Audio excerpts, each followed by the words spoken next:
Good evening, everyone. I am just going to do a tiny bit of housekeeping to get our windows set up. Okay, and more people are coming in off of the waiting room, but we will get started. Thanks for showing up tonight. I'm Debbie Schwartz, founder of Road to College and the Paying for College 101 Facebook group, and I am here tonight with Ellen Whalen. Ellen is a independent college counselor, but she's also a Road to College counselor who's been coaching families with us in particular for the past 5 years, and has been an independent college counselor for how long, Ellen? Maybe now. Since 2017, that's why I started. Okay. So my 9th season. And so tonight we are going to talk about the Common App. We've had actually, was it at least, do we have two or one other session on the Common App so far? Probably one other. We had one other session on the Common App. Two maybe. Okay. But what's different about this session, because somebody had wrote me and said, is this going to be similar to what we did before? Is we got some students to send in their actual draft of their Common Apps. Ellen kind of went through them and picked one that she thought would be most illustrative of showing how to make improvements. And so we're going to actually walk through a real Common App from a student from this season. And Ellen's going to give feedback about how that student can improve the Common App and the essay and kind of how it comes together or doesn't come together. And we'll give suggestions about how to improve it. So that's our goal for tonight. As always, you can put questions in the chat. I'm assuming most of the people tonight obviously have a rising senior, or you've actually, your students started school, so they're in senior year of high school.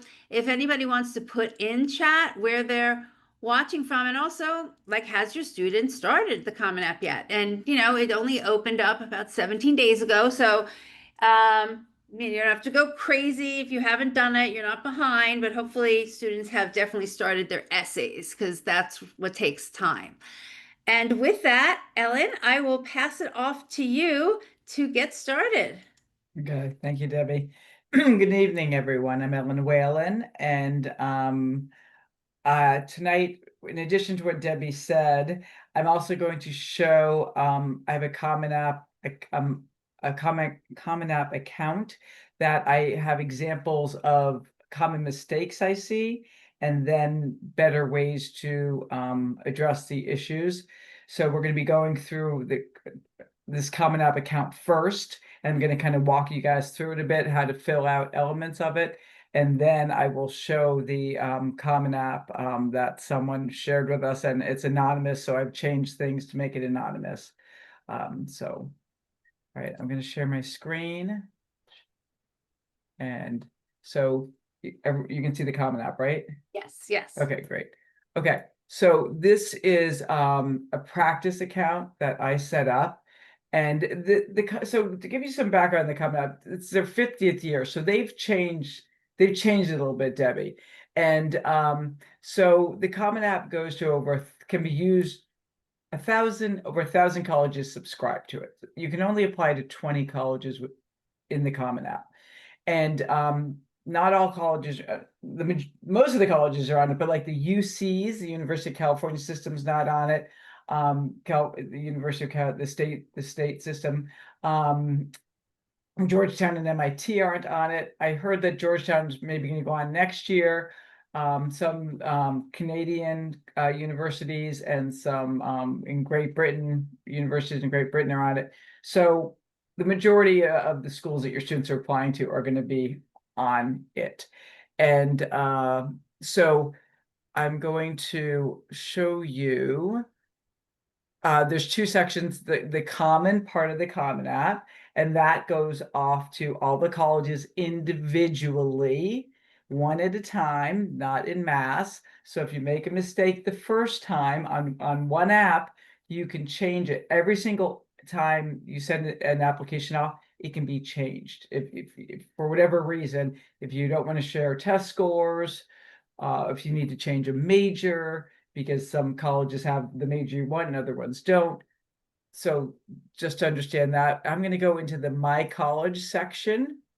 And I just threw in a bunch of different colleges here. And then I'm going to go down to Purdue, and I'm going to go into their college specific area where they have their supplemental essays. They'll ask about what the major is. They have some of their own type of questions. And I'm going to go to the writing section. And sometimes the essays, the supplemental essays are under questions. They're not always under writing. So you need to the students have to fill everything out, because sometimes just selecting architecture might produce an essay, or if they want to do the honors college, it might produce an essay, and sometimes it doesn't, but they don't know. So fill it all out ahead of time. And so the question that Purdue has 2 essays, and they're 250 each. And it was the first one is, how will opportunities at Purdue support your interests both in and out of the classroom? And this is like so this is, how are the opportunities? So this is kind of like a why Purdue essay. And then the bottom one is, briefly discuss your reasons for choosing your major and your interest in studying at the campus location. So this is a why your major. So lots of these are pretty common essays, topics. Often they'll either be why this college, why this major in one essay. And so students have to be mindful of that, or they're broken into 2.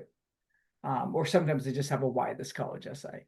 So that's an example of going into a specific college.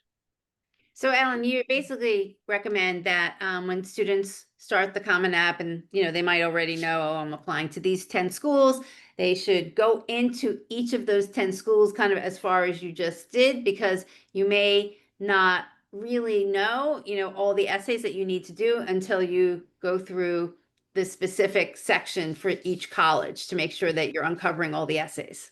Exactly. I'm going to go through it thoroughly. And then I'm going to go into the dashboard. This is the dashboard. Where did it go? No. Where did it go? They had that let me go into my colleges again. Is this the overview? Where did it go? No. Remember, Debbie, they showed all the timelines and everything? Did they get rid of it? Mm. Application requirements, here it is. I bet you this is it. I think it goes into, here it is. This is interesting because it shows all the deadlines, and it's got, if I can scroll down, I can't scroll over. Anyway, you can just see all the costs. So this is helpful to keep students organized. All right, so that's the application requirements. Now I need to close this out and jump back in. All right, so now I'm going to go home, and I'm going to jump into the common part of the Common App. So there's the profile section, which is a lot of the personal information, demographics. There's the family section, has to do with the parents, their jobs, siblings, education, self-explanatory, testing, SAT, APs, that type of thing, activities, and writing. So those are the different sections. And I filled this out, like I said, kind of like with a mock student. So with each section, I can hit preview and look at what the section is reduced down to. A student can print out a PDF of the whole Common App if they want to look at it that way. And it's about 13 pages, maybe more if they have supplemental essays. So in this case, I just want to go through this quickly.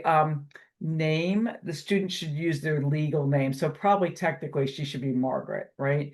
I just realized that. Whatever name the counselor's using, hopefully it's the legal name, they should match the high school counselor.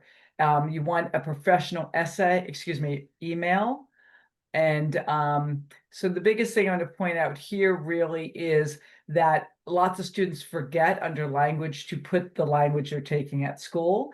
And sometimes I have students that grow up, with the language, they're, polylingual, and they don't put that in here. So that's a missed opportunity. And that's the only thing I want to point out there now on family, we'll jump to that. And this is where the parents would, they put their education and their occupations. And the only things that have an asterisk, a red asterisk next to them, students have to fill out. And like parents don't have to put their occupation, but it usually gives context. If, you know, a family doesn't have much money and you get to see, the background and see how far the students come, for example. So they don't have to do it, but I think it can give context. Okay, so there's the family section, household, and then so now we're going to jump to education, and I'm still getting used to this interface here. So here's a preview of education. And so the biggest thing is current or most secondary school. There's no change in progress, meaning a student didn't take like a year off. So most students do not have a change in progress. But as colleges and universities, that would be if someone's doing like dual enrollment, or if they're did like a summer program possibly. But a mistake I'll see, like Harvard can give credit for one of their summer programs, but their typical pre-college program, like Harvard has and Brown has, those usually don't give credit. So be mindful whether or not the program is giving credit, because if they put down this school, if they went to the Harvard program that doesn't give credit, they put it down here, the colleges are going to be looking for a transcript from Harvard in turn. So that's a mistake I've seen. So just be mindful of that. So rank, so fewer and fewer high schools are ranking. I would be surprised if it's less than the third rank now. It gives the Common App gives the option to do it either no rank, by decile, by single numbers. Anyway, that's the ranking. GPA, usually the rule of thumb is to put your highest GPA, in the sense of it, even if it's weighted, because, and ultimately it doesn't matter, because the colleges are just going to on-weight it, because they need everything to be on par. They can't have some schools that are on a 6.0 scale or a 100-point scale. So they go and do their own thing. But since they're asking, put the best GPA that the student has as an option from their transcript, not something they're making up, from their transcript. And then they want to know about senior year courses, because on the transcript, it might not be there yet. If someone's like, say, doing rolling admissions, if they haven't started school or they don't have any grades yet, it's not going to be on there. So they might only have a transcript through end of junior year. So that's why this is important to fill out. And then honors. So the most common mistake I see with honors. So first of all, a lot of students don't have honors, and that's okay. International students tend to have few, if any, honors, because that's really just not a thing there. But a lot of students worry if they don't have honors. There are 5 honors that can be listed. The most common honor we see is National Honor Society. Most students say National Honors Society. They add an S. There's no S. It's just Honor Society. I'll say this now: National Honor Society can be an activity and an honor. It can be both, because if a student, say, is tutoring through National Honor Society, or they're doing some kind of volunteering, it can be an activity. But if a student has more than 5 awards and it's a decent activity, then they can skip National Honor Society as an honor and put it in as an activity. Or if they have a lot of activities and not many honors, they can just put it in as an honor. And again, it's a common honor, so it's not, don't worry if your kid doesn't have it, because so many kids have it. And if your kid has it, that's great, but it's not going to make or break anything. I just want to make that point. All right. And so what does not go here is if someone's taking honors classes. This is not that. I had a student who thought that that's what this was for. It's for, technically it is said academic honors, but I have students put in athletic honors or like musical honor, stuff like that. So I don't think it's an issue. And I think the admissions takes it with a grain of salt. And so the AP Scholar Award, in this example of what I put down for mistakes I see, put the best honor at the top. So the AP Scholar Award in this listing of three would be at the top. And also National Honor Society, a lot of people will say it's a national award. It's a school award. It's a national program, but it's the school that is choosing the student. So that's what I advise that people put it down as school. Okay, so that's Ellen, what, Yeah, yes. just a few quick questions from people. So somebody wants to know, they just want to confirm in the education section, if they've taken some pre-college courses, they should or should not include them. Well, again, did they get credit for it? I mean, is It's it about getting something? credit. You could Yes, take a pre-college class, but you might not be getting credit for it. yes, exactly. And then if they're doing that, like some high schools, when they do enrollment, the the community college will give the grades to the high school, and it will appear on their script, the student's transcript from the high school, so they don't need to get it from the community college. So Okay. that's just something you need to know. Then another question about how a student is determined if they're first gen. Somebody is asking if the parent only has an associate's degree, is that considered first gen? Yeah, so it's interesting. I think if you Google it, I was surprised.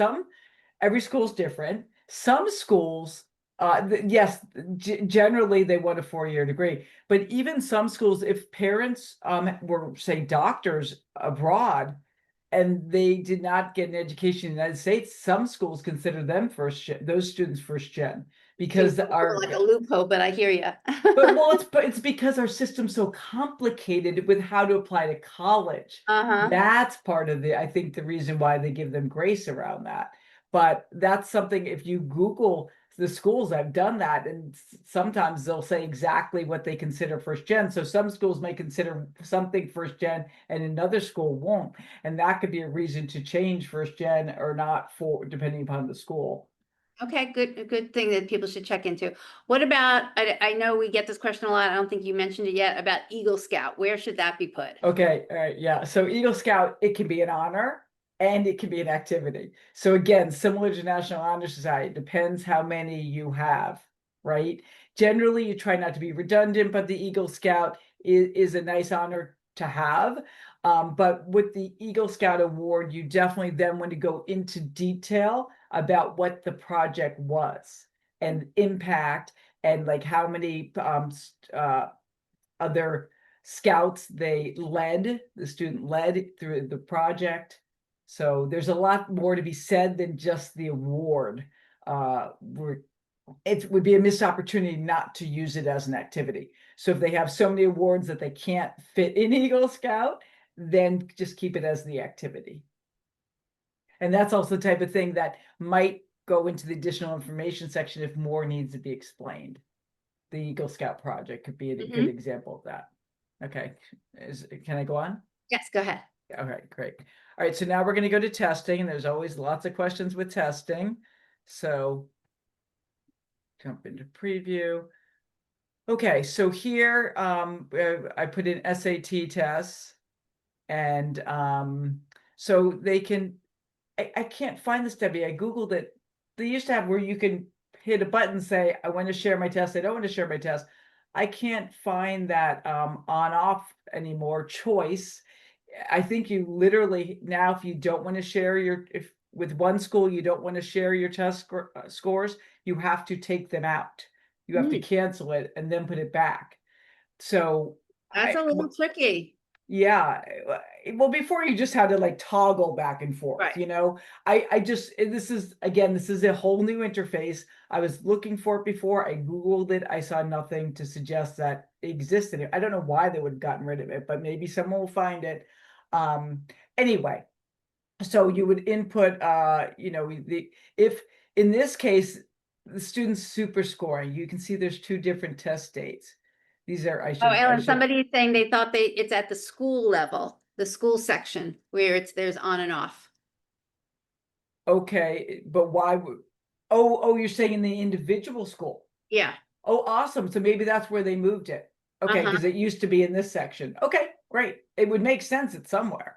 All right, so this is an example of the students super scoring because they're two different tests and they took their best scores from each one and then put that they took it twice. And in this case, they're not planning on doing any more. If they were going to do it in the fall, they would put that what they have planned. So the subject tests, APs here, the biggest mistake I see is that the students don't put the fives all up at the top. So Mm. always lead with the best. So I would put all the fives first. I don't care if they took a push first. I don't do it chronologically, don't do it alphabetically, just lead with the top fives. And then here are future ones that the student will be taking. This should be a 24 here on the macroeconomics. So that's what that is. And then I threw in the IB because that's also an option too. Most students don't have the IBs until the end of senior year, but sometimes they might have one or two junior year, depending. Especially like an SL business course that's just 1 year and psych. So so here the question, of course, Debbie, you know, the question we have on this is, you know, how do you know to share the scores or not Yeah. for schools Okay, where you somebody have just the wrote in, option? as you were saying, that if I have a 3, should I share it? Yes. Yeah. Well, first let's just say, well, yeah, okay, fine. I'll do the APs. So you want to Google the school name and put in AP credit and see what they say. If they give a credit for the 3, you probably want to share it. Most state schools give credits for a 3. If it's a really competitive program, even if the school, let's say it's a state school, and let's say the student wants to get into like business program and they have a 3 in math, they might not want to share it. Like that for a really competitive program might not be great to share. So it's very nuanced. That's an example when you might not want to, but like at very, very competitive schools, they really want to see 5s. So so that is one starting point, is to see if they're giving credit for it to begin with. And then regarding the SATs and ACTs, you know, where does a student land? Are they at least above the 25th percentile in the range of scores that the school has? If a student's going after a lot of merit, they really ideally want to be above the 75th percentile to max out the merit potential. Some schools, you know, give merit to everyone because the average discount rate is like 56%. So it just depends on the school, how competitive it is. So and as some of these schools go back and are being test mandatory, you're going to see the averages drop, because before they were in the stratosphere because students weren't sending in their scores when they didn't need to. So there's going to be some fallout regarding that. So if you're curious to know if a school's gone back to being test required, go back and look and see, like in 2019, what their test scores were before COVID, and that's going to give you a better idea. Wait, before you leave testing, Yep. Ellen, Okay. 2 quick questions. Somebody's asking if my child took both the SAT and the ACT, do I have to list both? No, you do not. So I would determine if you have, I don't know if they've heard of the concordance table. If you put that in, it will show an ACT score, how what it translates to in an SAT score and vice versa. And you can see sometimes students do better on one of them than the other. And if the concordance table shows it's higher, then let's say, you know, they have an SAT score of, let's say, 1400, and their ACT score is I don't know, like a 31. Well, 31 might correlate to a 1440 SAT. So maybe you don't present the SAT, but then there could be the possibility that for some reason you might want to do both. Because actually I had a student that had a situation, I'm kind of blanking on what it was, but he did really well in the ACT, but his math, except for math, and his math score was much better in the SAT. So even though the concordance table showed that his ACT score was a bit higher by like 10 or 20 points if it was converted to an SAT, the math was much better than the SAT. So he's going to share both. So you just have to look at them. But sometimes I was concerned because it showed that I think he took both 2 times. It's a lot of test taking, and schools are like, are you doing anything else besides taking tests? Well, somebody is So asking about that, about why we need to share how many times someone's taken the tests. in this case, you don't have to. This case, it's because it's being super scored. You only, I think Georgetown is one of the few schools that makes you give every single test that was taken. Yale So used to, and now they don't anymore. so if you're just if your best score is from the same test, you could just obviously share that and not have to actually share how many times you've taken it. Yeah. So in this case, it says taken twice because it's super scored. Right, It's because you're taking the best, from two. from Yes. two different exams. Yes. Yes. Yep. Okay. Okay. All right. So now we're going to the activities. So gonna jump in here. Okay, wait a minute. Let me go back to, did I miss on the education? Wait a minute. I missed the future plans, Debbie. Oh, let's go back to the education. It is. Okay, sorry. Did someone asking a question? No, you were looking for Okay. future plans. Yeah, yeah. How did I miss? I just didn't scroll all the way down. Okay. So future plans, this is important. So under the school specific area, they'll ask about majors. They might say what 3 majors interest you, potential majors. Um, on the common part of the Common App, they just ask, what are your future plans? And they have all different options: doctor, lawyer, engineer, pharmacist, all different things. And so a little trick is to scroll to the bottom, and there's other down there. And then they have 100 characters it's 50 or 100, I can't remember which, to write in what they want to do. So in this case, instead of just saying computer science, it says to study computer science and use that to perfect self-driving cars.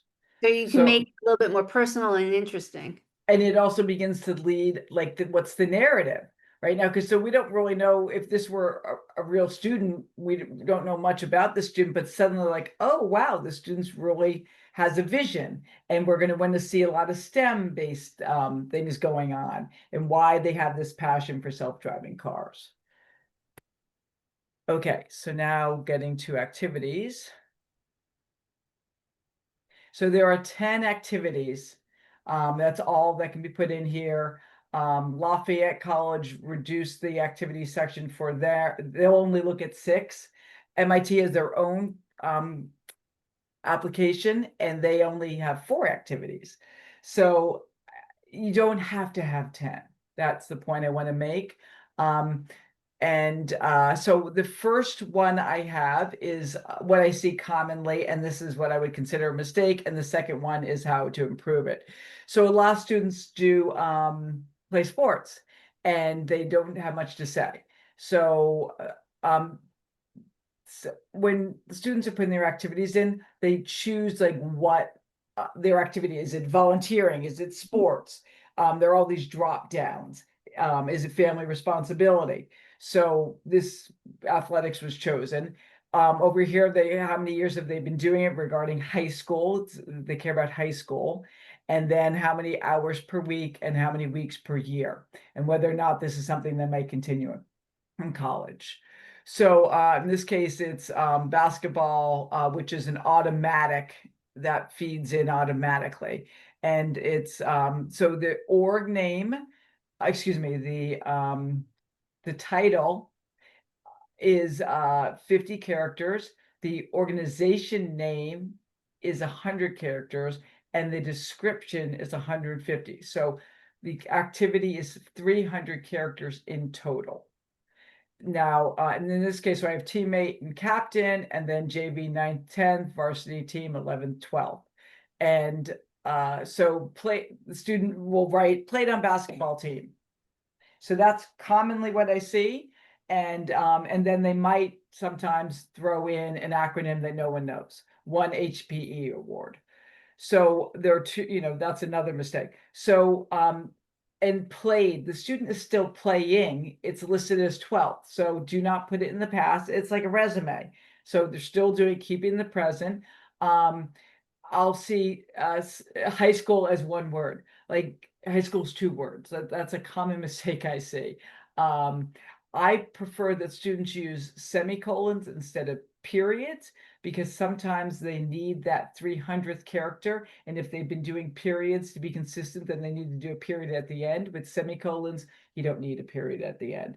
And I'm also now seeing students do semicolons, which is great, but then they're capitalizing the first word after each semicolon. You don't capitalize unless it's a proper noun. You don't capitalize after a semicolon. And so unknown acronym I made up, HPE is highest point earner, which I don't know if it's a thing or not, but so that's typically what I say. Very boring, and really we don't learn anymore. So to improve it, first of all, you lead with the best chronologically. So so captain, lead with captain. Then do 11th grade, in this case, it's most valuable player, which is a common acronym. So that's an okay acronym. And then assist coach with roster/warm-up. This is all in the title. We have not gotten to the org name yet. So this is fully using the 50 characters. Now, it reads all together. So you can kind of see how it runs together, because now it goes into the org name, varsity 11, 12, JV 9, 10. And then not just ending it there, went to states in 11th. Team has been in #1 in region for 10 years. So we learn a lot before we even get into the description of it. So the student broke school record, 700 baskets in 11th. Lead by example, mentor 9th grade members, teach neighborhood kids, arrive early, stay late, give it my all. So much more we learn about, even though it's hard, can be hard to write about sports, we learn a lot more. I also up the hours because, if they add travel and stuff and maybe they practice at home, it's 14 hours, it might be more realistic than 7. And actually it might be more than 10, because maybe this kid loves to play basketball year round on their own, and they're shooting baskets. So context is helpful, and that could be something practiced year round that they put in, if they're concerned that it might look odd. So that's the sports example. Now I'm going to get into, like, we see a lot of politics. So vice president, and then high school student government. Well, we already know what student government over here, because the drop down that was chosen. And then again, in the past, attended meetings, help plan homecoming and prom fundraise. Like, that's so common what I see. But where's the impact? So again, keep it in present tense and use active verbs. So in this case, we're going to say elected VP, right? Because that's important that they're liked by their classmates. And then the focus is on sustainability. This particular student is doing more than just being involved with the prom. So the high school student government has 80 members, and they have 2 meetings per week. And this particular student was worked with principal to create real change in school. So what did they do? Here's a great action verb. They spearheaded installation of water fountains for reusable bottles, reducing plastic usage of 5,000 plus bottles, and raised $2,000 through online campaign. So here's impact. We're seeing, over 5,000 bottles not, being reduced, and $2,000 being raised, and making a difference at the school. So that's much more of a standout type of thing. And this could even be if the student wasn't even VP, if they were just, on the student government, spearheading a project like this on their own shows leadership, even if a student didn't have a title. So students can create their own leadership sometimes. So getting into instruments, a lot of students play instruments. So oboe player, high school orchestra, play an orchestra. Okay, like that doesn't give me, all I know is that they play the oboe, right? Just because it's, yeah, nothing else is interesting there. So a way to make it more exciting would be saying first chair oboe player, if that's what they were, 11, 12, 3 solos in 11th, Springfield Youth Orchestra, SYO. So we know what this acronym is going to be now when it's used again. 50 members are in the orchestra. School musicals, orchestra pit too. So the students doing a lot more. Addition for spot in SYO, 40 student orchestra, 4 concerts per year, played in 4 musicals, loved playing classical music, playing since age 11. So people always say, how can we mention something before high school? This is how you slip in that the student's been doing this since age 11. And then we get to know that the student's really into classical music, that maybe they're a bit erudite that way, and intellectual curiosity. So that's how you make a musical one more dynamic. And I raised the hours here too, because maybe the student, obviously is practicing at home. Maybe they also get tutored and have oboe lessons. So be mindful, and they might play year round, because if you're good at an instrument, you should be practicing all the time. So sometimes students do put too many hours in. So I want to caution you not to do that. Sometimes they put in more hours than there are in a day when you add up all the activities, but more often than not, I see the numbers a bit on the underside. Okay, so family responsibilities. A lot of students will forget that they have family responsibilities.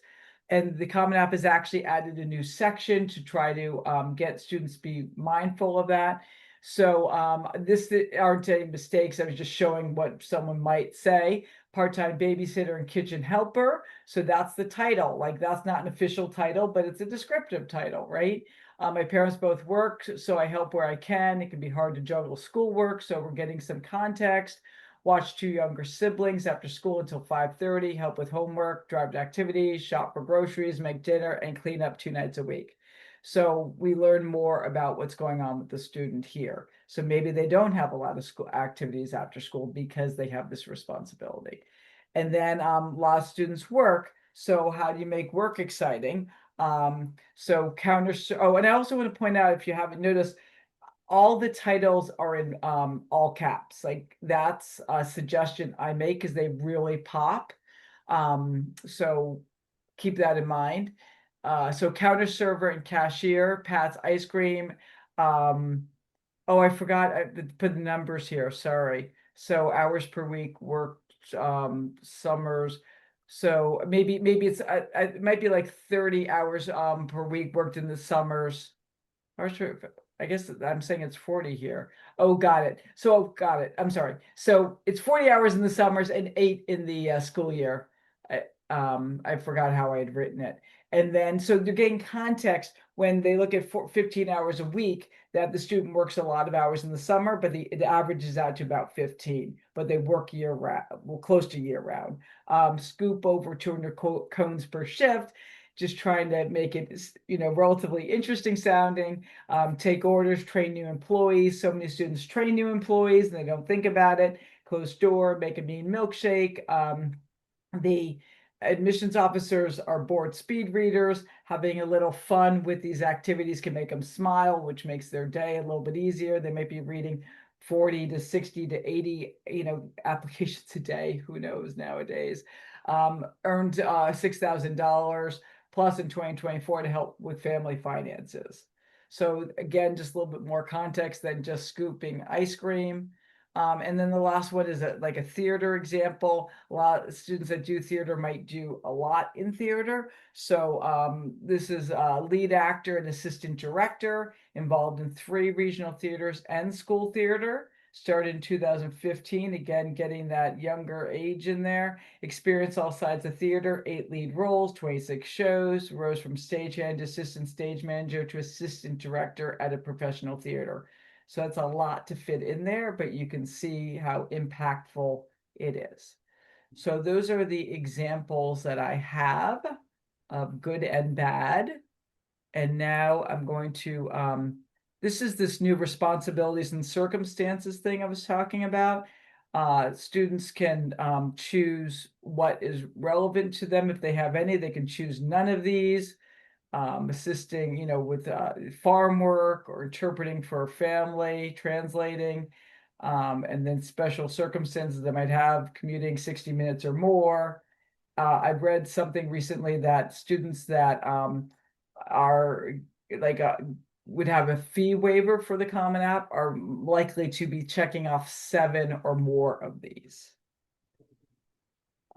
Okay, so I'm going to jump to writing now. This is where we get into the personal statement, the Common App essay, the main essay. Those are the 3 common names that people will throw out. And so we did 3 sessions on essays earlier, like what, April, May, June, something like that, right, Debbie?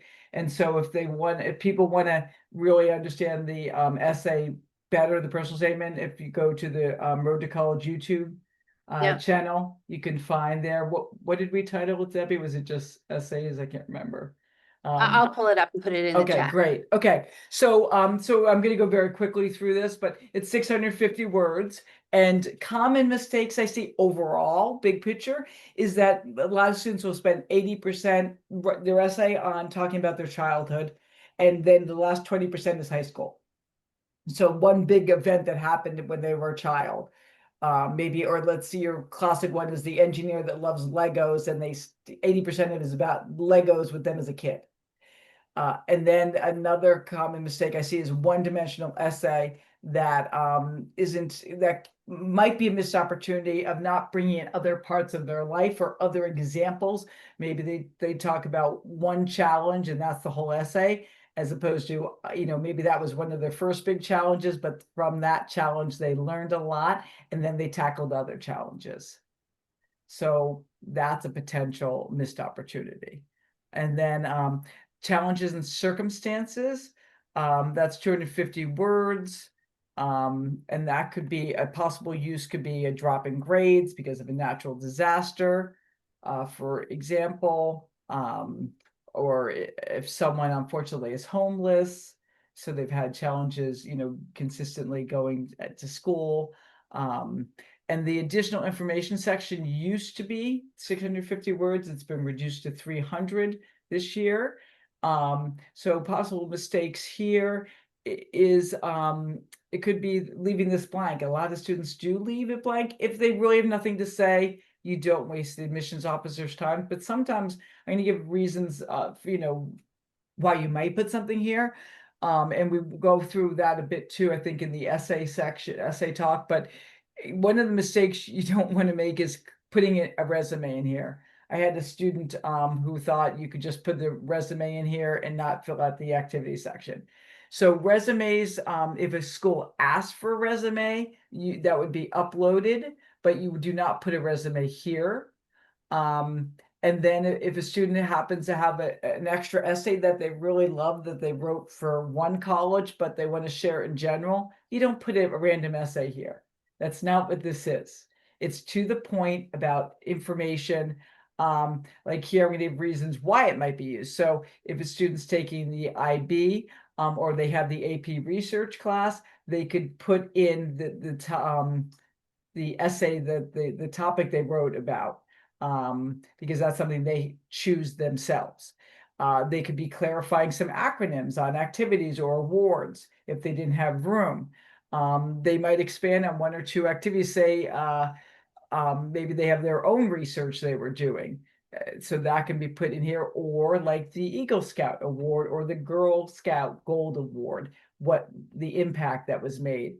So, That could go Alan, here. can I ask about the resume? If a Yep. school does want or give you the opportunity to upload a resume, A, if they say it's optional, what do you do? And B, if you are uploading a resume, how should that be different than what's in the activity section?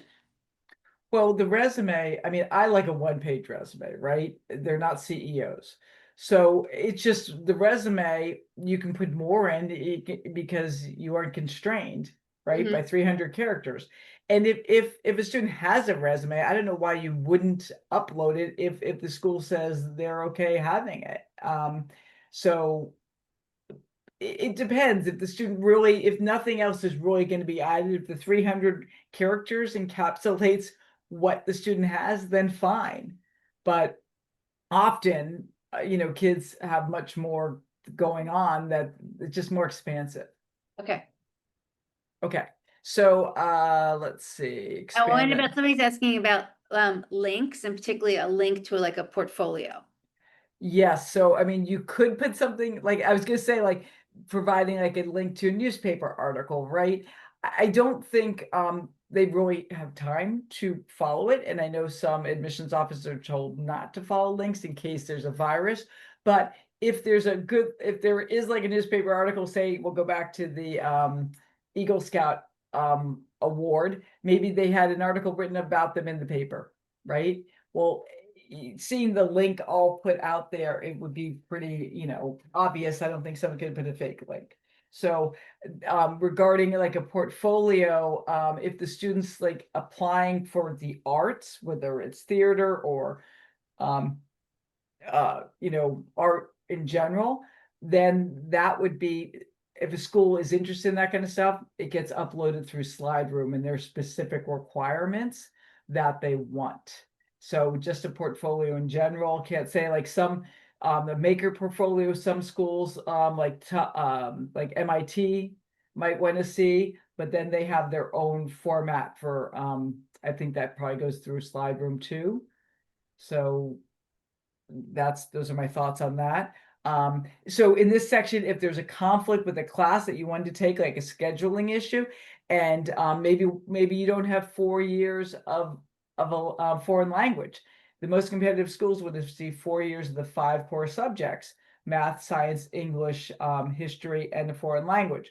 So maybe you don't have 4. Well, maybe you have a reason, because there was a class conflict and you had to, take AP Physics over another year of Spanish. So that would be explained here. A drop in grades or an upward trend after not doing well because of health or a learning challenge. Now, people always ask us, like, when do you disclose a learning challenge? And the recommendation is, if there's hasn't been any issue with grades, don't disclose the learning challenge. But often, like young men start out slowly and then spike, and sometimes they find out maybe when they're junior that they have ADHD. And then they get the, assistance they need, and then their grades shoot up. So that could be a reason to explain it if that's the case. And then I would recommend that you put, even if you have nothing to say, put "thank you for reading my application," because they are human, and that's nice to see. And so this is the end of the Common App, except some schools do ask for courses and grades, and that's through the Common App. And it tends to be the larger, like state schools especially, go through what is it used to be called the SSAR, and they changed the name this year to STAR, Self-Reported Transcript and Academic Record System. And so they go through that, putting the transcript in themselves, which saves the college admissions officers that work, and then they can get connected to the Common App, and so that all can get loaded together. So that would be not all schools ask for this extra step, but I said a lot of the larger schools will. And when the students put in their information, it will tell the Common App will check off whether or not, you can see over here, courses and grades are needed, depending on what's going on with the schools. You can see here it's saying that everyone requires a personal statement except for Westchester University, Pennsylvania. So yeah, so that is that. So if I'm ready to get into the students' Common App that was shared with us, with Yep. me, and I made, like I said, I changed things. Anything that had like a name, I made it ABC Pizza instead So of Joe's one quick Pizza. question, which is a kind of an interesting one before you actually show the Yeah. students, sample Common App. Somebody's asking, what are the consequences if they choose to not waive do The like FERPA. FERPA for the Yeah. requirement for Well, the the consequences, they aren't going to take for the the recommendation? letters of recommendation. They're going to take it with a grain of salt, because Yeah, the colleges are every gonna think it's suspicious. Yeah, everyone waives their rights. I mean, you can choose not to, but it's highly unusual. Everyone, it's just something that's people kind of like when they say, read the fine print and and then sign, who reads the fine print, right? Unless you have an attorney involved. So yeah, the FERPA, the kids waive it. Yeah, it's the I reason, mean, yeah, again, it just comes down to whether or not the letter of recommendation is not going to have as much weight. right. Because they're going to feel that the student had a hand knowing that the teacher knew what they were writing or was able to see it. So that's the reason. Okay. And they shouldn't be concerned about waiving it. It's really, Exactly. yeah. It's just, yeah, that's the piece, is really the letter of rec. It's really giving the teacher, I mean, if you feel comfortable with whoever you gave your recommendations to, you're kind of giving them the right to, and the privilege to share whatever they feel is important to share about you without, feeling that somebody's looking over their shoulder.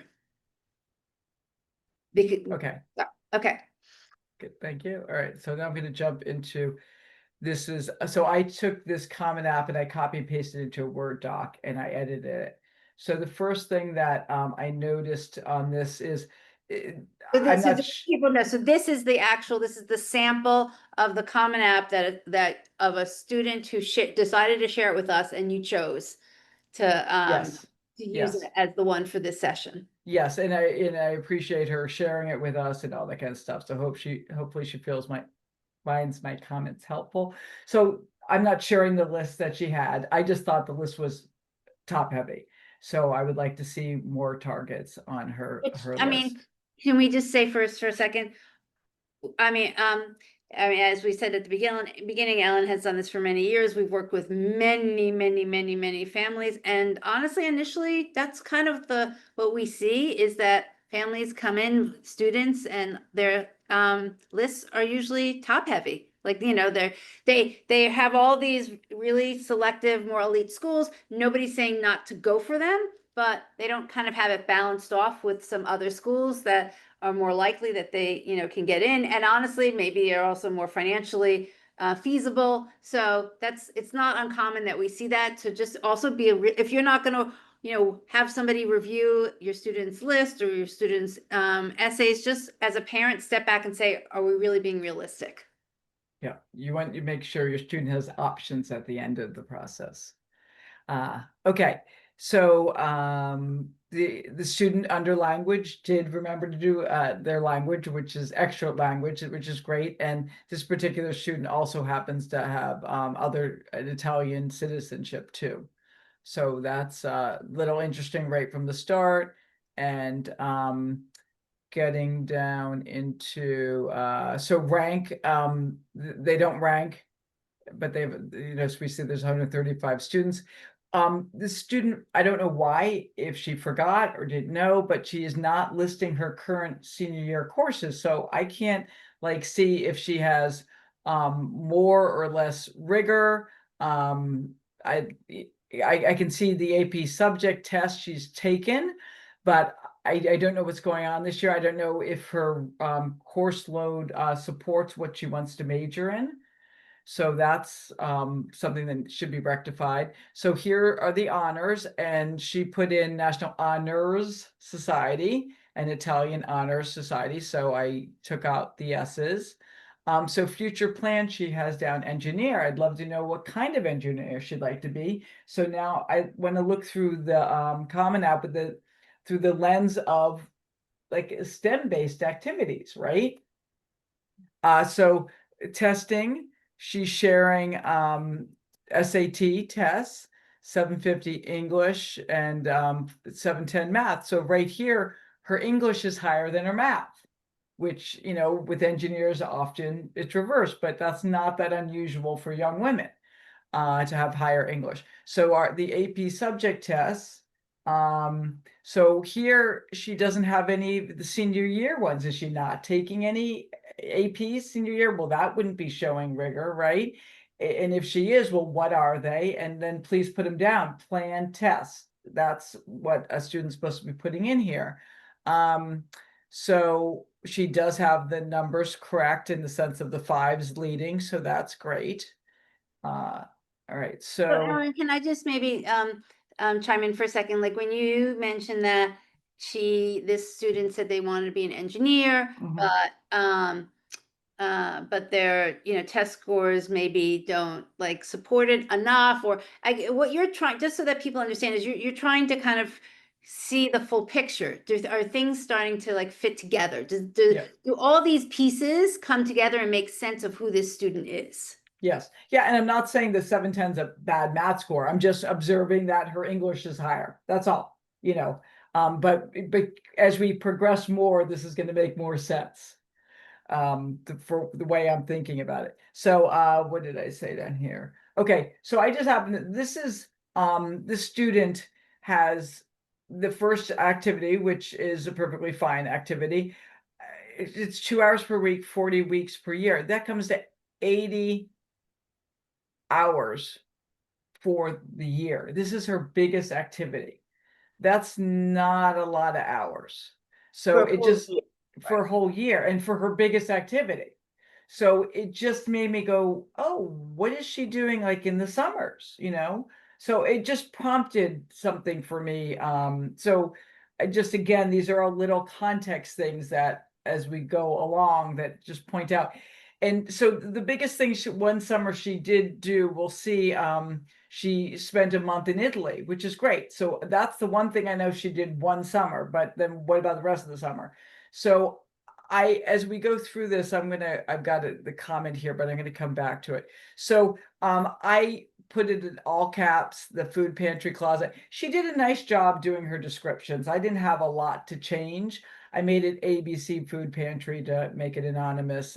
Took out, put the ABC in instead of the name. Redesigned. I thought that's a good action verb, and it shows some engineering. Like it was like, oh, that's cool that she's redesigning it for efficiency. Okay, I like that. And she was capitalizing after the semicolon, so I just addressed that here. And so then the next thing after the food pantry is she's a founder and president, which I capitalized, um, of a history club. So that's great. And my thing is like, maybe why did she found it? So I put in here, I love history and wanted to blank by starting the club. Like, I don't know why she started this club. I was just curious, like, she's obviously passionate about history, but remember, she wants to be an engineer. So it just got me thinking, like, what's going on here, right? And then, so the next thing is the A-team decathlete. So I just wanted to make it pop more. So I said regional academic competitor because down below she said solo and team regional awards during 2020-2025 season. So I just wanted to pop more. So that's why I put that there. And what did I say on here? Yeah, is this the official name? I wasn't sure if that's what it is or isn't. And then I said, if you go to regionals, it seems to be bigger than your school. So that maybe you could give us more background on this, and is this possibly an award? I don't know. And is there some other, yeah, there's another award that I have that's something that I think should be an award. Okay, so the next thing is she's did foreign exchange. So this is this rising junior, the summer before her. I don't know if this is in ninth. If she has 10th here, usually that's going into 10th grade. So I don't know if this should be 11th or if she did it after ninth grade going into 10th. So if she did it then going into 10th, so what did she do like this past 2 summers, 11th and 12th? I'd like to know because I can't discern that there are any other summer stuff. So student of Italian language and culture, I just made it's not the greatest title, but I was just trying to help it, what she had, make it improve upon it. So I added month-long immersion program. It is redundant in that we see it's 4 weeks, but I wanted to bring this immersion program back in and really stress the month. But so she studied in Italy, which is great, and being with the host family and earning the Global Seal of Biliteracy. So that's all helpful to know. But again, where's the engineering, right? She appears to be this really humanities focused student studying Italian, loves history. So I'm, let me I'm ask you, Ellen, let's say she decided like recently that she really wants to go into engineering and she, didn't, that maybe wasn't her focus, the yeah. other. So how would she explain that or how would she still pull it together? Yeah, well, so that's what I was going to get to.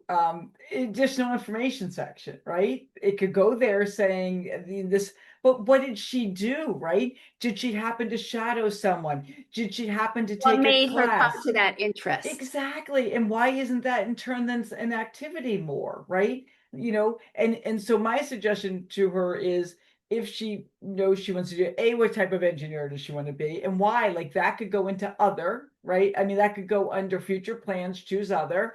But like is she if she hasn't, could she shadow a few engineers? And then that could be the beginning of some activities. She could take a free course on edx.org, for example. Go and look into whatever she's interested in. Like MIT has courses, Stanford's on there, Harvard's on there. Like it's a great, that's a way to build it. Does she like engineering because she likes fixing things at home? Well, if she's doing that, why isn't this on here? I want to know about that then. Is she building computers at home? She making, rockets in her backyard?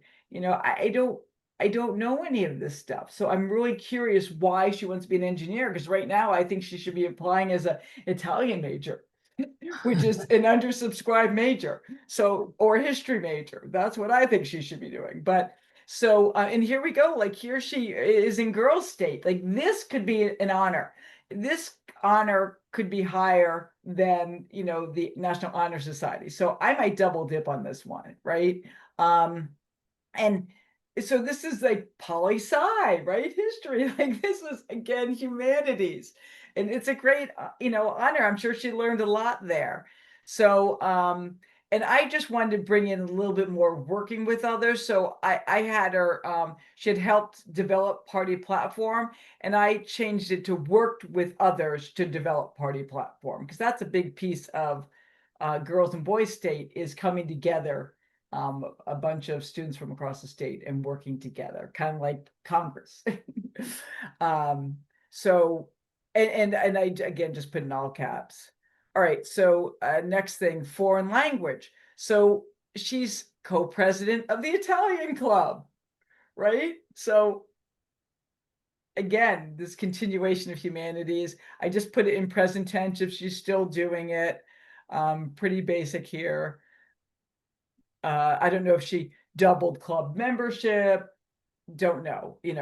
I'm sure there aren't a ton of people in the Italian club. But anyway, so and then now we're to social justice, student leadership fellow, Anti-Defamation League. So not, again, I think she did a decent job here. Poll worker, like that's different. So oh, I didn't lowercase this.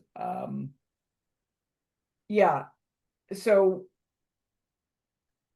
we still haven't seen anything regarding STEM, but now we're going to finally see it. So just finishing this, sorry. Okay, so she's a member of the chemistry club.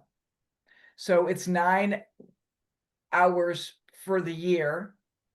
And so it's like she's not doing, it doesn't look like she's doing That a lot sounds here, at kind least of like. exactly. And then she's a member of the Young Scientists Club.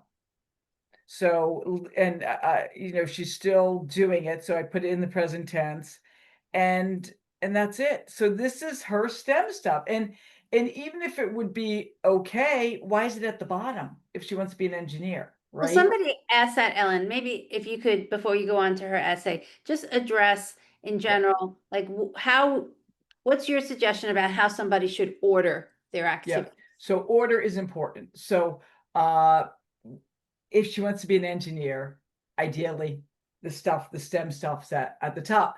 This is tough because the STEM is light. It's a tough one. Because some of the stuff, like I might even bring girl state up higher. So in the Common App, there are arrows in the upper right-hand corner of each activity, and you can push the arrow and move the activities, the order of the activities. So how the order activities are entered does not have to be how the order stays, so it can be moved. So yes, I believe in bundling different activities together. Like, let's say these two activities were beefy regarding STEM, I would keep them together and put them at the top. Because the admissions officers don't have a lot of time, and they will admit that they might read the first 3 or 4 closely, and then they begin to skim. Because they tend to get not very interesting towards the end. It's just what it is. Kids are trying to fill out the 10 spots, and they don't always have amazing things for everyone. But if they see stuff bundled right away, they'll say, wow, a lot of depth, expertise, lopsided kid, in this area. And then they might then see it collectively and then look at the other stuff to see what are their other interests. So it might slow them down a bit when they begin to see depth. Well, okay, so talking about that, there's another question here asking how imperative is it that a student narrows their focus towards a single area, or they don't have to. versus being like broad and more well-rounded? Like, what's the sweet spot? Yeah, it all depends. Like if a kid is still exploring, like there's nothing wrong with exploring. They just want to somebody show asked the same thing, like, what's wrong with saying I'm undecided? Yeah, that's so like Dartmouth, Lee Coffin says he loves undecided kids. Some schools, some people will say, well, you can be undecided, but what are your current passions, right? They want to know that they have interest. So maybe this student, she seems to be interested in history and Italian. Maybe she hasn't decided yet, or maybe she's interested in international relations. I don't know. But like that could be, she has these interests and she's exploring them. She maybe doesn't have a singular major yet, which is fine. And kids change their major 3 or 4 times, and the professions that they're going to be working in haven't even been, formulated, or they don't even exist yet. And ones that we know today are going to be gone tomorrow. So really, some people believe the liberal arts is the future because it's going to give the flexibility with the critical thinking and connecting the humanities that the AI really can't do. And anyway, there was an article written about that recently. So yes, there's nothing wrong with being well-rounded in that context. And the very competitive schools really want students that are good in all the subjects. They want kind of pointy kids with activities potentially, but they want really good students overall, academically. So those are just my thoughts on her application. Now, if we jump down to writing, I just did the beginning and end of her essay, and it's about Italy and the summer she spent in Italy. And so she talks about being worried about being mugged on the metro, and then she ends with talking about she ended up being able to get back to where she needed to be in Rome by herself. And then she realized that she's able to push herself out of a comfort zone. And that after that experience, she organized a trip to the zoo with friends and getting a sense of independence that stayed with her ever since. And that's great. But this whole essay, in my opinion, is a little bit of a one note. I think the anxiousness is played up too much. A lot of kids suffer from anxiety. I think there's nothing wrong with this, but I would like a little bit of this, and then I want to see other areas she's pushed herself much more than this. Like this is like a jumping off point, but it just gives us a real quick, at the end, a few things she's done since then. It really a lot more in the context of the trip. I think it's a missed opportunity to not do much more than this, and not play up the anxiety so much. And more like, hey, never lived in a city before, and I didn't, I was worried about using a bus route or the metro, and I found out, after I pushed myself, it was much easier, and that led me to try other things. When I was elected to Girl State, I got up and spoke in front of 500 people, and I was able to, persuade whatever people to vote for this particular thing, and go from there of how she's pushing the envelope, and getting herself to grow and take more and more risks. Like that's where I would go with this, for example. Yeah. So, I mean, I hope people don't think you're being too critical, but kind of that's the role that you're like playing, because the reality is, when the Common App and your essay, are sent to the admissions officer or office, they don't have a ton of time. Yeah. And they don't know who you are. They've never met you. All they have about your student is what's in front of them in the Common App. They are seeing the classes you've taken and the grades and the tests and the activities and the essay, and they're trying to piece together the puzzle to say, who is the student? And And look for the evidence, right? That's right. what they say they want to do that they have been doing. Right. So it's just not like I want to do this, or I'm interested in this. It's like, you have to show them, not just tell them. So so if it feels like we're being critical, it's really to make this stronger. And the stronger it becomes, the easier it is for your admissions officer to figure out who the student is. Yeah. And these are all suggestions. She might, choose not to take any, just she could disregard them, or she might choose to consider 80% of them. They're suggestions. There are many ways to do this. It's just these are the things that jumped out at me when I was looking at it. All in all, it's relatively polished. It's just the most glaring thing was wanting to be an engineer and seeing so little evidence of that. And again, like Debbie said, and I say this here regarding supplemental essays, like I was saying, maybe you're coming to it late, but then let us know how you came about this. Like I thought I was going to be studying Italian, but then I experienced this, and maybe that's what the essay is about, right? Right. Maybe that's it.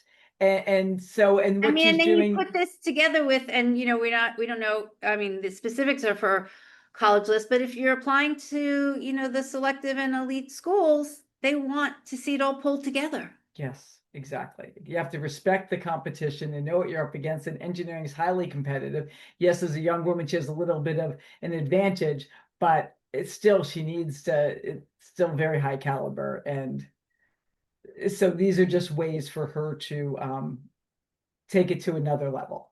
So, Ellen, somebody said, we were told an essay should stay on one topic.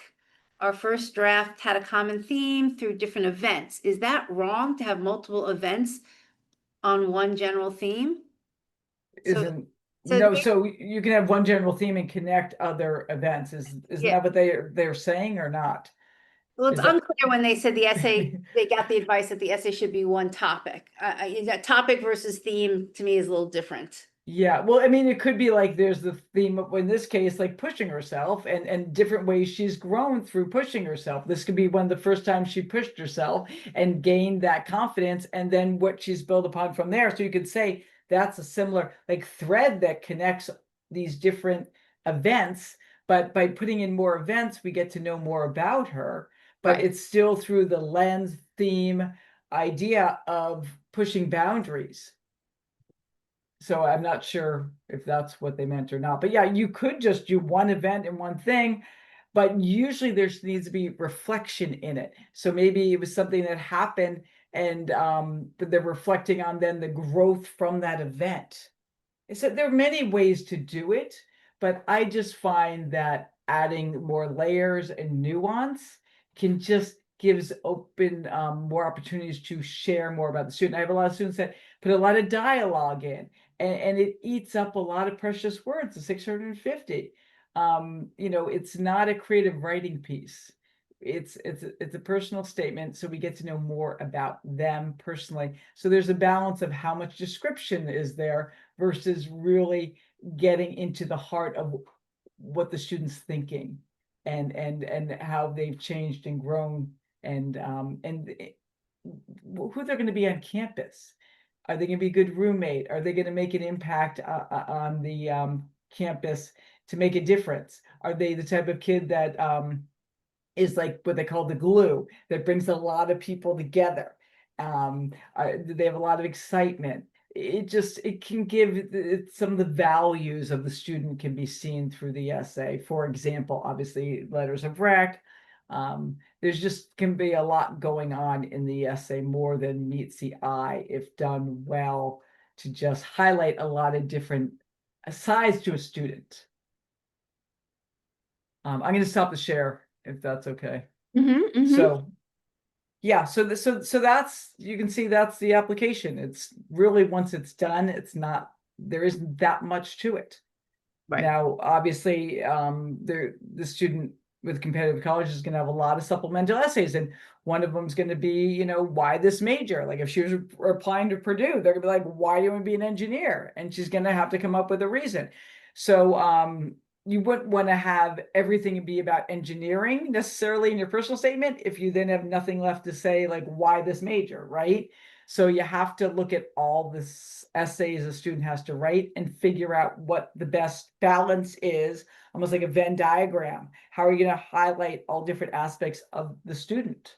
But to be fair, and I'm not sure I would recommend this for every student, you can change your essay before you submit to a particular school. So, for example, if they had one version which they were sending it to a school that didn't have any supplemental essays and they wanted to highlight something in particular, versus a school that maybe the supplemental essay was a lot of what they wrote in the main essay, and so they do a variation of their main essay for that school. Yep. Every application is a separate application. So yes, anything can be changed on it from application to application. But as you know, Debbie, it gets more complex, but yes, one can do that. Okay. There was a question here I wanted to ask. Hold on. Oh, just going back to the activities section. Does everything, because you mentioned using like active present verbs, does everything in the activity section has to be something that they're currently presently? No, absolutely not. It's just the ones that I put in the present tense were ones she was still doing, and they were in the past. That's the only reason I put them in the present. So what's your advice, Ellen, working with so many students over the years, seeing so many different essays? Like, how much time should a student expect that it would take for them to write a good essay? I know students vary in kind of their writing capabilities, but on like average, like your average student writer, how much time should they expect it to take them? Well, I think it's hard for me to know how much time they're putting it into it and their end. It's just, I tend to see like anywhere from 3 to 8 edits is what I tend to see. Okay, so that's So important. it's a lot of edits, a lot of versions as they hone it. Writing's rewriting. They need to give it room to breathe and come back to it, see it with fresh eyes. So it takes time in the sense that they need distance from it to come back to it with fresh eyes. So they want a few days to come back to where, everyone has that experience. They go back and read something like, can't believe I wrote that. That doesn't make any sense, So yes, it takes time in general, just because of that piece of the process alone. And then talk a little bit about, students working sometimes on the main essay, which is important, and then they kind of either don't realize or they don't have enough time left for the supplements, and those get rushed. Yeah. And so the supplemental or college specific essays are either even more important, people would argue, than the main essay, because it shows whether or not a student really understands the college they're applying to, especially like a why us essay. Are you giving specific examples? Do you really understand if you're a match and how you are a match? So students rush that because it takes time, and they also are running out of time if they haven't paced themselves well. So I definitely recommend that students save time and get going on the supplemental essays, and at the very least look at all the ones they have and chart a strategy to figure out what topics they want to touch, like in the community essay, which is a common one, or in like a conflict essay, like what is the conflict going to be? And then in the why this major, start with some kind of story that draws them in. And so what's that story going to be? So there's just all, and then the why us essay is they have to do a lot of research. They could research, half an hour to an hour on a college, trying to figure out what specifically they have. That is a good match for them. And somebody's asking, what's your opinion about how many people should a student get input from? It's a good question. Yeah, you can get too many cooks in the kitchen. So Right. sometimes when I'm editing an essay and the other people will be on the essay, I'm like, who are these people? And like, it just, I only want to be the only person in with the student, just so we know who's, so it's just a dialogue between us. Um, so yes, and who is the person, do they even know what they're talking about? So is it for content or is it for grammar? So yes, you don't want to have too many people, and people are going to give, and the stuff can be subjective too, so yes, the fewer the better. Okay, well, thank you, Ellen. We did go over a little bit more than like time-wise than we like to try and keep it to an hour, but hopefully this was helpful for everybody here tonight to get a sense of the Common App and to see this particular true sample of a student's Common App and how the feedback that Ellen, gave. And our advice is always to get started. As Ellen said, the student needs time. You need to take distance. You need to, I always love the word marinate. Ideas need to marinate. Essays need to marinate. You need to come back and be able to look at them. So, make sure that the student has enough of that time to get this done, that they also have a handle on everything that they need to write, because that's also important too. I can't tell you how many times between Ellen and I and other people we've worked with, and all of a sudden, 2 days or sometimes before the deadline, I'm like, oh my God, I didn't know that there was this extra essay that I needed to write. So we're just trying to warn people so that your student doesn't get into that situation, because stress runs downhill. If they're stressful, then you're stressful and the rest of the family is stressed. And if you want extra help, if you want somebody to do the critique that Ellen did tonight, we have services that help with that. I think we sent out an email that explained it. We're kind of always here if people want help. I do believe that families can manage this process on their own, but sometimes they just want another extra set of eyes.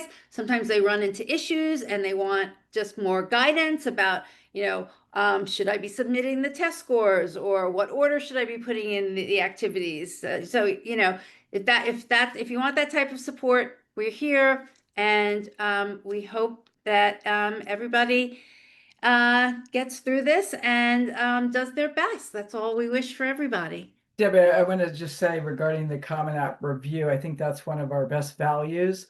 And Mm-hmm. I spend, like an hour roughly going through it, and then I meet with the family and we Mm-hmm. have a dialogue. And like, if I was with the student, I'd be talking about like, what are you thinking? And then like, oh, wow, you did that. Well, then let's make that an activity. And I'm not dialoguing with her. So I was just posing questions. We appreciate her sharing it. Like, all in all, it's in great shape. That's the biggest weak link for me, was just the STEM issue. So Mm-hmm. that's just a really great thing. It's very helpful, the Common App review. It can be a lot of bang for the buck, is what I want to say.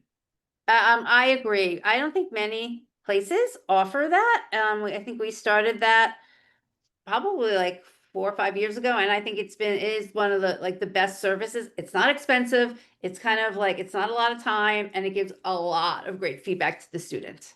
Yeah, it's a great overview, and then can dig down in the weak links. Mm-hmm. Yeah, so So, thank you, as always, Ellen, for you're all your welcome. expertise. And thank you, everybody, for showing up tonight. And always feel free to reach out with questions. Great, thank you. Someone asked about, go to the YouTube channel, The Road to College, and you can see other past, like the essay ones that Debbie posting Yes, about. I So, put the link in, but it's further yeah, up, but feel yeah. free. Just go YouTube, it's Road #2 College. And yeah, we have a ton of And if you look at this like Common App essay mistakes one, Common App mistakes this time of year in August, September, you can go back to past years ones and see other kids' Common Apps that I've gone that's a through. good idea. Yeah, That's, if yeah, yeah, we've been doing this for jump. like a few years. You can go back Yeah, and see the last year's yeah. example I of think yeah. I think this is our 4th or 5th year of doing it. Yeah. But yeah, go towards the end of the recording and you'll see the Common App, and then you'll get more ideas with it. So Great idea. okay. Okay. Thank you, everyone. Thanks, Ellen. Good night. Good night.